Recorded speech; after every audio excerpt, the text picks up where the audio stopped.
Bom dia, meus amados, a graça e a paz do Senhor. Eu sou o pastor Rômulo Pereira, da Igreja Batista, Palavra da Graça, e hoje nós vamos estudar os Atos dos Apóstolos, capítulo 15, verso 13, que nos diz: Quando terminaram de falar, Tiago tomou a palavra e disse: Irmãos, ouçam-me. Bom, meus amados, estamos vendo aqui, estudando o capítulo 15 de Atos, o famoso Concílio de Jerusalém, primeiro concílio da Igreja, marcado entre as principais lideranças da igreja, inclusive os apóstolos, o apóstolo Paulo, o apóstolo Pedro, o apóstolo Tiago, Barnabé, as grandes lideranças e anciãos da igreja, os primeiros cristãos, né, estudando e decidindo como tratar o Antigo Testamento frente à Nova Aliança. Nós já vimos aqui, nos versos anteriores, o pronunciamento do apóstolo Pedro, alguns testemunhos do apóstolo Paulo e de Barnabé, e agora estamos vendo Tiago falar. Bom, primeiro, quem é esse Tiago? Queridos, há um certo debate sobre se seria o apóstolo Tiago, filho de Alfeu, o Tiago menor, tendo em vista que, lembrando, o apóstolo Tiago, irmão de João, que fazia parte dos três principais apóstolos, né? Jesus sempre, quando chamava os apóstolos mais íntimos, chamava Pedro, Tiago e João. Tiago, irmão de João, já havia sido morto, né, por Herodes. Ele foi morto à espada por Herodes, lá em Atos capítulo 12.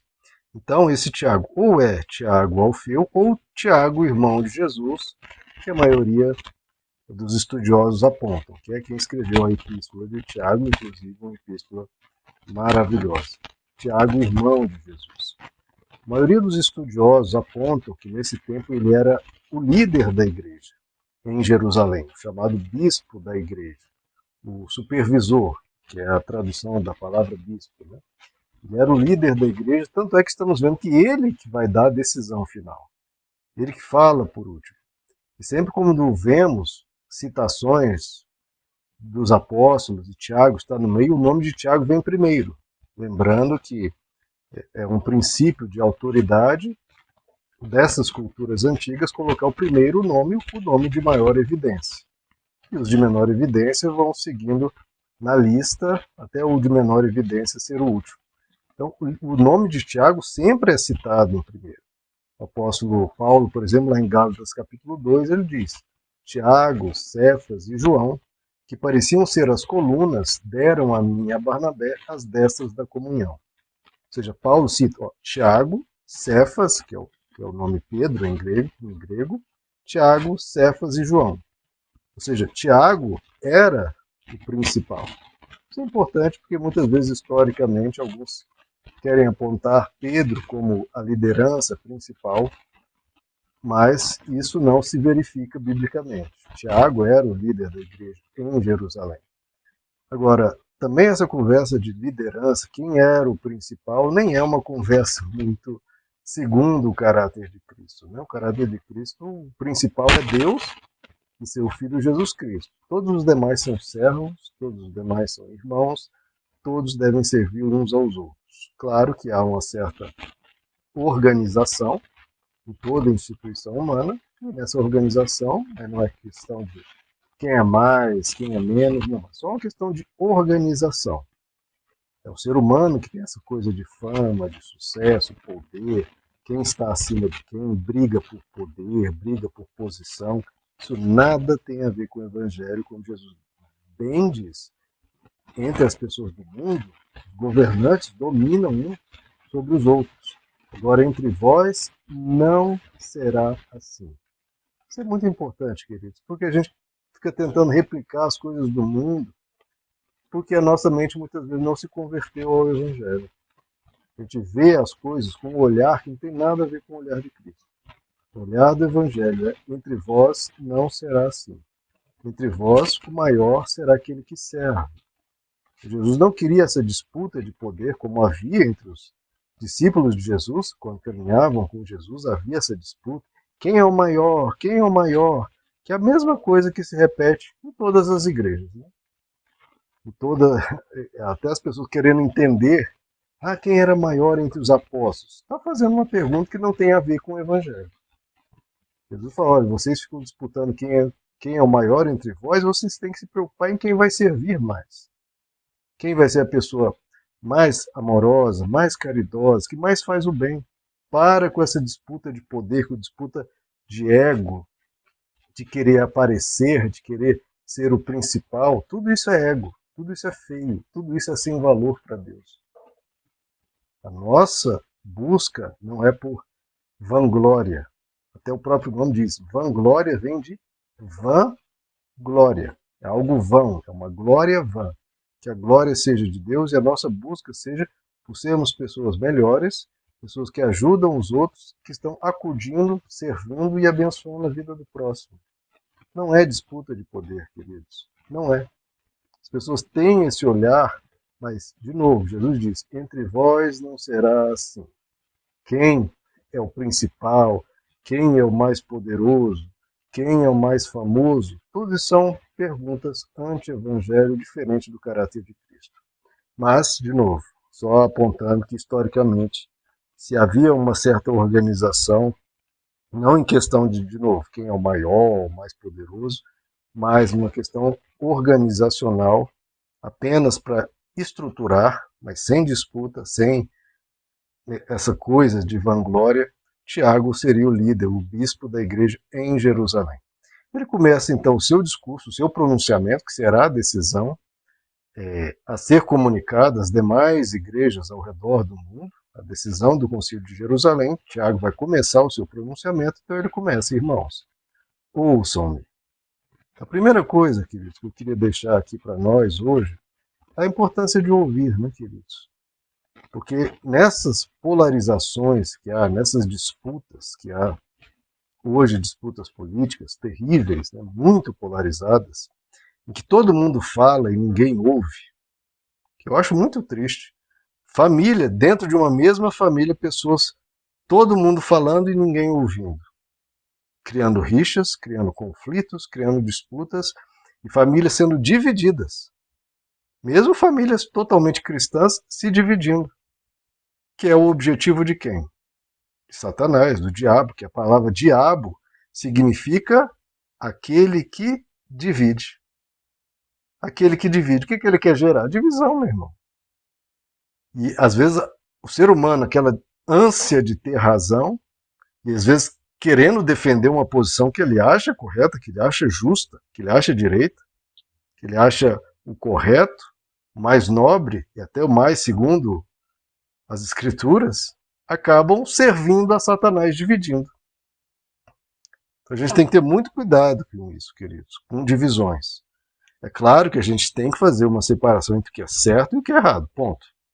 Agora, disputas por ideologia, por políticas ou por correntes teológicas, e isso gerar raiva, ódio, rixa, disputa, contenda, inimizade, mágoas, ressentimentos, aí já passou de todos os limites.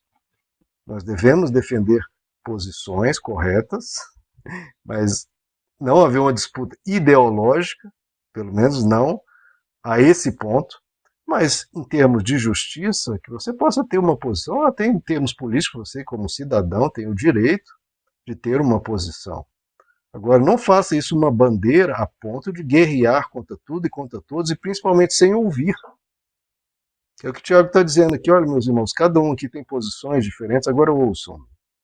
Vamos procurar chegar a um consenso, vamos procurar chegar a um equilíbrio, vamos diminuir as tensões, vamos acalmar os nossos corações, vamos buscar um meio termo, vamos buscar uma posição que nos mantenha unidos, dentro do que é possível. É claro que há coisas e há princípios que a gente não negocia. E que princípios são esses? Os principais das escrituras, não posições políticas, pelo amor de Deus. Agora, o que o apóstolo Tiago traz aqui é a importância de ouvir. Inclusive na epístola dele, ele fala muito como a língua é incendiada pelo próprio inferno. Então os cristãos, lutando às vezes por suas ideologias, por suas políticas preferidas, não entendem que muitas vezes suas línguas estão sendo incendiadas pelo inferno, como o apóstolo Tiago diz. Então, mas o conselho das escrituras é seja tardio no falar e pronto para ouvir. Tardio no falar. Pense antes de falar, pense especialmente quando você vê que o assunto está caminhando para ficar um pouco mais acalorado, porque aí pode ser um gatilho, pode ser uma faísca que vai botar fogo em uma floresta inteira.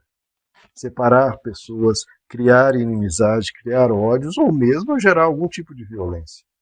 Então, pelo amor de Deus, queridos, vamos ouvir mais, falar menos. Ouça mais, fale menos. Você falar causa estrago. Ouvir não causa nenhum estrago. Especialmente se seu ouvido tiver com o coração em Cristo, né? Porque as pessoas podem falando coisas ofensivas, mas o seu valor, a sua autoestima e a sua essência está baseada em Deus, então ofensas você deixa tudo para lá. Então, isso aí não me afeta. Eu tenho minha vida pautada e firmada em Deus, na opinião que Deus tem a meu respeito, não as opiniões das pessoas. Então, ouvir, em geral, não causa estragos. Falar devasta, irmãos. Falar é, como diz de novo o apóstolo Tiago, é um mundo de iniquidade, um mundo de iniquidade. Então segure a língua, ouça mais e vamos em toda discussão, em toda diferença de opinião entre marido e mulher, entre familiares, entre amigos, entre colegas de trabalho, diminua as tensões, diminua os polos. Se você quer ser ouvido, primeiro ouça, porque quando a pessoa vir que você está ouvindo, ela vai se atentar. Ele me ouviu, agora eu vou ouvi-lo também. A gente precisa de mais diálogo, queridos. A gente precisa ceder um pouco mais, saber que nós não estamos 100% certos em tudo. Então, saber reconhecer que nós, ter essa humildade de ouvir, de ceder um pouco, de não ser extremado nas suas posições, ser um pouco mais flexível, um pouco mais humilde e ouvir mais. E, no Evangelho, a gente buscar paz, querido. Jesus diz que bem-aventurados os pacificadores, porque eles serão chamados filhos de Deus. Foi Jesus que disse isso. Então, muita contenda, muita rixa, muita briga, desconfie, porque esse não é o Espírito de Cristo. O Espírito de Cristo é de pacificação, é de mansidão, é buscar um equilíbrio, um bom senso, um meio termo, algo que una as pessoas, que evite os extremos e que traga as pessoas para um maior equilíbrio, onde é melhor até uma posição um pouco inferior, mas onde há diálogo, onde as pessoas estão unidas para um trabalhar e um evoluir mais paulatino, mais passo a passo, do que, não, eu já estou lá em cima, eu não vou ceder e vamos para a briga. Não, meu irmão, cuidado com isso. Que a gente possa ter um equilíbrio com a pessoa que às vezes está numa certa área da vida, do entendimento humano, está um pouco abaixo de você, numa dada área, não humilhe, não pise. Ajude aquela pessoa e ceda um pouquinho para os dois subirem juntos. Porque em outro aspecto que a pessoa estiver acima, vocês possam fazer isso também. Agora, sempre quando a pessoa entende um pouco mais, pisa e tenta destruir o outro, e quando em outro aspecto a outra pessoa também está acima, ela faz a mesma coisa e todos se destroem, como diz a Bíblia, uns mordendo uns aos outros. É tudo muito triste, é tudo muito algo que o diabo se alegra em ver. Então, cuidado, queridos. Seja uma pessoa, não seja um incendiário. Seja você um bombeiro. Apague os incêndios, diminua as tensões. Pode levar mais tempo. Sendo devagar, ouvindo mais, sem tantas brigas, sem tensões. Mas se chega a algum lugar, se for mais devagar. Agora, quando vai para a guerra, quando vai para a contenda, vai para o face a face, enfrentamento, dessa forma ríspida, você quer chegar mais rápido no lugar e não chega a lugar nenhum, pelo contrário. Só causa ruína e destruição. Então que a gente possa ter mais sabedoria, meus irmãos. Sabedoria em lidar com as opiniões diferentes. Ouvindo, porque a gente olha para o outro, meu Deus, ele está totalmente errado. E o outro pensa a mesma coisa de você. Quem será que está certo? Dessa vez pode ser você, mas talvez não. E da próxima Deve ser ele, ou talvez não. A questão é termos a humildade, porque todos podem errar, e todos erram, todos carecem da sabedoria de Deus. Meus amados, que Deus lhes abençoe. A graça e a paz do